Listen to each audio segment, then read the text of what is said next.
कल हमने आपको ये मॉडल बनाना सिखाया था। Yes, बनाया है, आप सबने बनाया है। Yes, और हमने आपको बताया कल खाली मॉडल बनाना, उसके इसके फेस कितने होते हैं, इसके वर्टिसेस कितने होते हैं, इसके एज कितने होते हैं, ये सारा सिखाया था। ठीक है। Yes. अब आज हम करेंगे फार्मूला, इसके कैसे डिराइव होते हैं उसको हम आज समझेंगे। ठीक है। Yes, sir. आप ध्यान से समझना, उसको रट्टा नहीं मारना है। ठीक है। उसको अंडरस्टैंड करो, बस अंडरस्टैंड करो कैसे करना है। देखो, lateral surface area, total surface area, अगर हम स्क्वायर लेते हैं,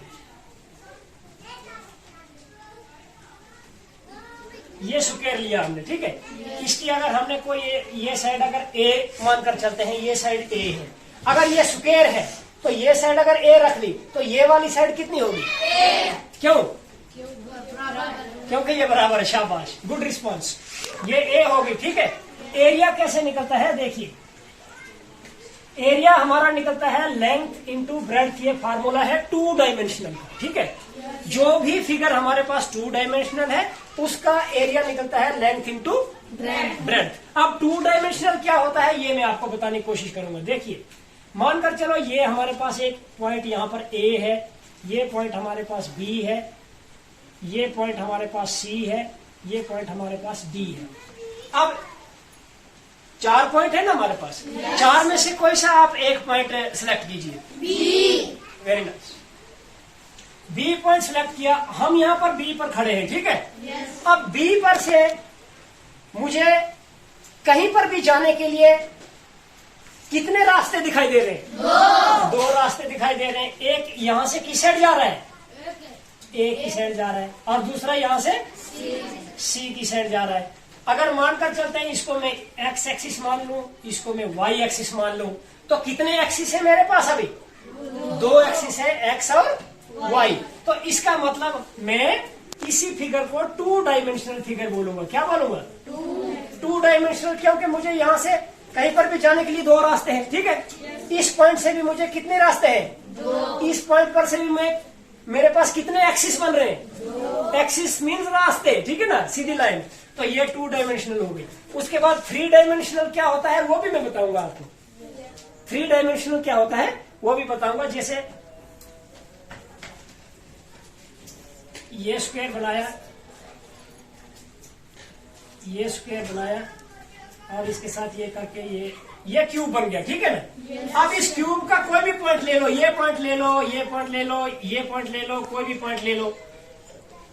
इस पॉइंट से कितने एक्सिस मिल रहे हैं हमारे पास? 1, 2 और 3। ठीक है। अगर मैं इसको x मान लूं, इसको y मान लूं, इसको z मान लूं, तो 3 एक्सिस है। इस 3 एक्सिस को 3 डायमेंशनल बोलते हैं। उसमें एक चीज एक्स्ट्रा आ जाती है, लेंथ, ब्रेड्थ और हाइट। हाँ, इसमें हाइट भी हो जाती है। ठीक है ना। Length, breadth. इस पर भी देख लीजिए, यहां से किसी भी पॉइंट से आप चले जाओ तो 3 एक्सिस मिल रहे हैं। ठीक है। यहाँ से 3 एक्सिस मिल रहे हैं। ठीक है। बीच में यहाँ पर आपको ये 4 दिखाई दे रहा होगा। ठीक है ना। ये एक्चुअली 4 नहीं है, ये फिगर में हमें उस सेट वाली इमेज जो है वो यहाँ पर क्रॉस में दिख जाती है, इसलिए यहाँ पर 4। असल में ये 3 डायमेंशनल है। ठीक है। तो ये आप अंडरस्टैंड करो।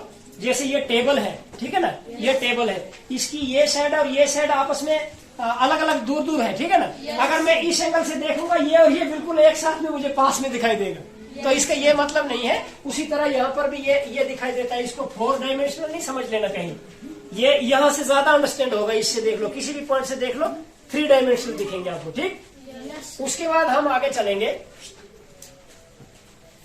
इसका एरिया देखो कैसे निकलेगा।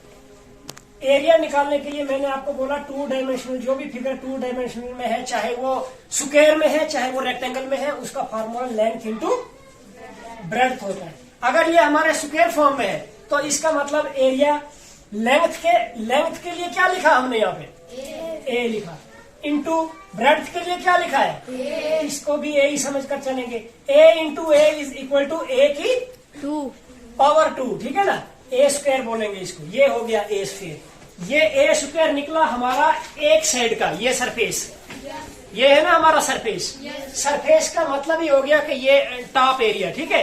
ये जो है सरफेस, इसका जो फेस है ना ये वाला, इसको सरफेस बोलते हैं। ठीक है। अब एक सरफेस का एरिया हमने निकाला, कितना निकला? ए स्क्वायर। एक सरफेस का एरिया ए स्क्वायर निकला। तो अगर हमें इस क्यूब में कितने फेस है? 6 है। तो हमें अगर टोटल सरफेस निकालना होगा, क्या टोटल अगर निकालना होगा,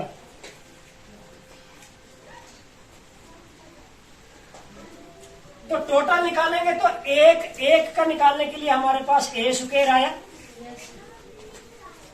एक साइड में ए स्क्वायर आया, दूसरी साइड में कितना आएगा, उसमें भी ए स्क्वायर आएगा, उसमें प्लस कर दो ए स्क्वायर, तीसरी साइड में कितना आएगा, उसमें भी ए स्क्वायर, चौथी साइड में ए स्क्वायर, पांचवी साइड में ए स्क्वायर, छठी साइड में, क्योंकि इसके 6 फेस है, तो सारे फेस को जब हम प्लस करेंगे तो कितने ए स्क्वायर बन गए, 6 ए स्क्वायर बन गए। इसको बोलते हैं टोटल सरफेस एरिया। टोटल यानी हमने कुछ भी नहीं छोड़ा इसमें से, टोटल मीन हमने कुछ भी छोड़ा नहीं, इसमें से सारी साइडें हमने कवर कर दी, ठीक है।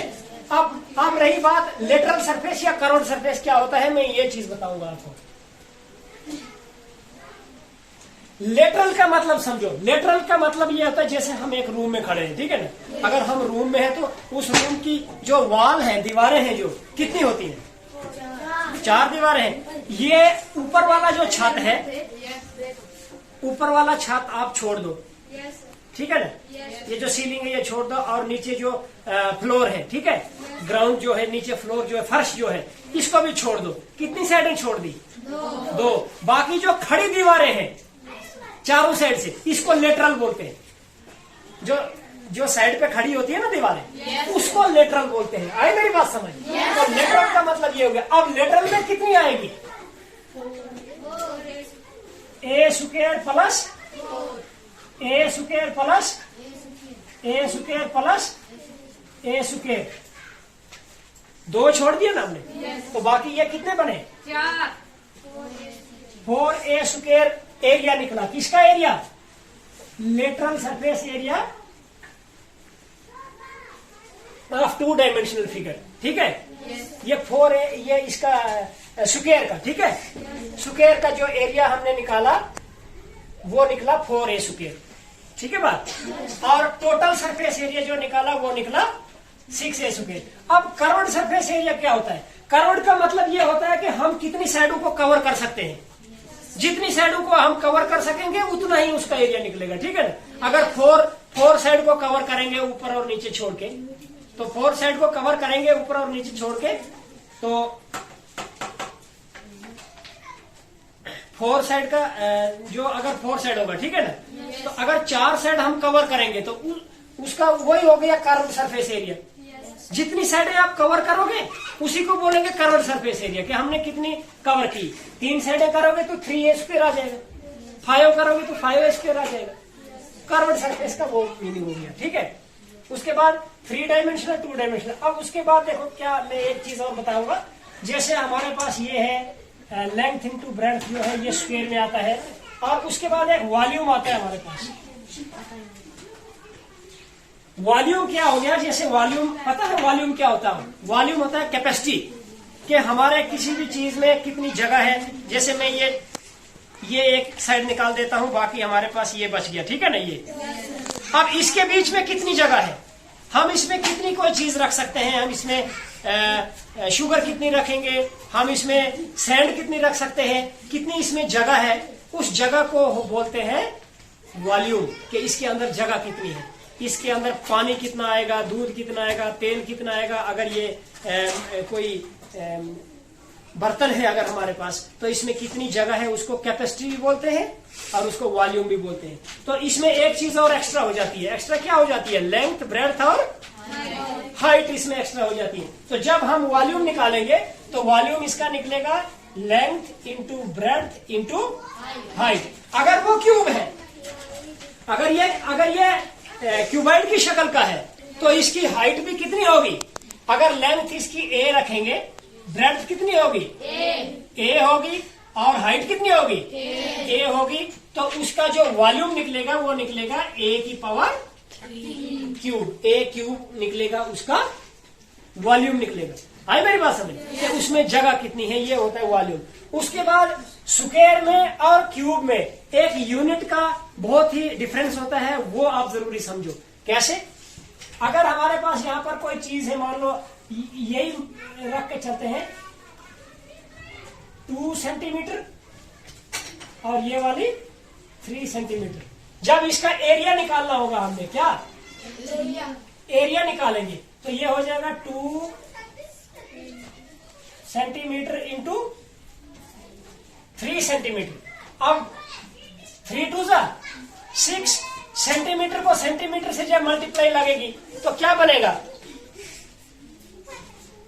यहां पे देखिए a इंटू ए कितना हो गया, a क्यूब।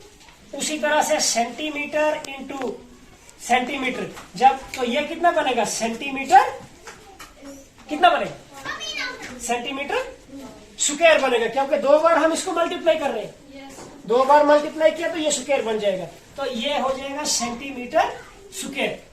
उसी तरह से जब क्यूब को हम करते हैं तो वो आ जाता है 3 डायमेंशन जो है, तो उसमें आ जाएगा, जैसे कोई फिगर हमारे पास ऐसे है, उसकी अलग अलग लेंथ है, length into breadth into height है, ठीक है। तो ये centimetre into centimetre into centimetre, ये भी सेंटीमीटर में वो भी सेंटीमीटर में होगा। तो अगर हमारे पास लेंथ है 2 सेंटीमीटर, ब्रेड्थ है 3 सेंटीमीटर और हाइट है 2 सेंटीमीटर, तो हमारे पास इसका वॉल्यूम क्या बनेगा, वॉल्यूम बनेगा 3 दूने 6 दूने 12 बन जाएगा। Centimetre into centimetre into centimetre कितना बन जाएगा, सेंटीमीटर को सेंटीमीटर से करेंगे, फिर एक बार और सेंटीमीटर से करेंगे, तो ये टोटल सेंटीमीटर की पावर कितनी आएगी, 3 सेंटीमीटर क्यूब। इसको क्यूब बोलते हैं, ठीक है ना, क्योंकि 3 बार ये मल्टीप्लाई, जैसे ये 3 बार मल्टीप्लाई हुआ। ये यूनिट जरूरी लिखना है क्यूब का और स्क्वायर का, अगर ये यूनिट नहीं लिखोगे तो आपके मार्क्स कट सकते हैं, ठीक है। ये आप पूरा अच्छी तरह से ये कर लो।